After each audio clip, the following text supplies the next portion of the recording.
क्रोएसियाको labour मार्केटमा नेपाली कामदारको अवस्था। यस भिडियोमा हामी क्रोएसियाको कामदार सम्बन्धित केही जानकारी शेयर गर्दछौं। यो वर्ष 2023 को भर्खरै सुरुवात भएको छ। काम गर्ने सिजन अर्को महिनाबाट सुरु हुँदैछ। यद्यपि यसपालिबाट यस मार्केटमा केही परिवर्तन आउने संकेत देखिँदैछ। सबैभन्दा पहिला सन् 2022 सम्मको लेबर मार्केटबारे अध्ययन गरौँ।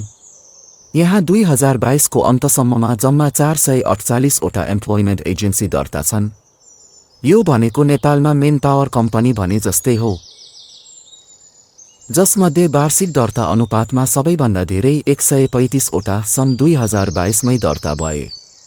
यसअघि सन् 2021 मा दोस्रो धेरै 90 वटा यस्ता एजेन्सी दर्ता भएका थिए। कामदार भित्राउन यस्ता एजेन्सी बढी खुल्नुको मुख्य कारण भनेको कमिसनकै चक्कर हो। क्रोएसियन कानुन अनुसार कामदारबाट कमिसन लिन पाइँदैन। रोजगारदाता कम्पनीबाट हो कमिसन लिनुपर्ने। खासमा सन् 2022 मा क्रोएसियामा करिब 1,15,000 जति वर्क पर्मिट इस्यु भए, जसमध्ये करिब 73,500 जति नयाँ पर्मिट थिए।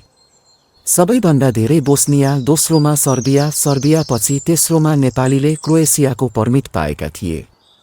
जम्मा 11,212 जना नेपालीलाई वर्क पर्मिट दिइएको थियो गत साल। नेपालीपछि पनि 2 युरोपेली मुलुक नर्थ म्यासिडोनिया र कोसोभोको लागि पर्मिट दिइएको थियो। अर्थात् क्रोएसियाको विदेशी कामदारमा टप 5 मा गैर युरोपेली नेपाली मात्रै हुन्। अबको आकर्षण फिलिपिनो। नेपाली कामदार मेहनती र इमान्दार हुँदाहुँदै पनि मुख्य 3 समस्या देखियो।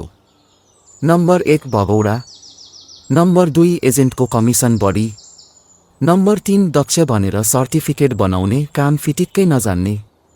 यिनै कारणहरूले गर्दा अब नेपाली कामदारलाई कडाई गर्न सुरु गरिसकिएको छ। ढिलो चाँडो नेपालीलाई क्रोएसियाको लेबर मार्केट पनि युके सिजनलकै रूपमा टुङ्गिने छाड देखिन्छ। अब नेपालीको विकल्पमा फिलिपिनो कामदार बढाउन पहल सुरु भइसकेको छ। फिलिपिन्समा पनि कामदार पठाउन कमिसन त लिइन्छ, तर जातिविधि धेरै चाहिँ लिइँदैन। हाम्रो श्रम भने जस्तै त्यहाँ थोयो भन्ने नलिएसम्म उड्न पाइँदैन। यो लाइसेन्स लिन हाम्रा मेन पावरले जस्तै यहाँ पनि महँगो मूल्य धरौटी राख्नुपर्ने हुन्छ सरकारलाई। फिलिपिनो कामदार कन्ट्र्याक्ट नसकी खासै भाग्दैनन्। त्यसैले हाम्रै बेहोराको कारण क्रोएसियामा हाम्रो ठाउँ बिस्तारै फिलिपिनोले लिँदैछन्। धन्यवाद। हेरिदिनु भएकोमा धन्यवाद। यो भिडियो मन परेमा लाइक, कमेन्ट, शेयर र अन्य भिडियोहरूको लागि यो च्यानललाई सब्स्क्राइब गर्नुहोला।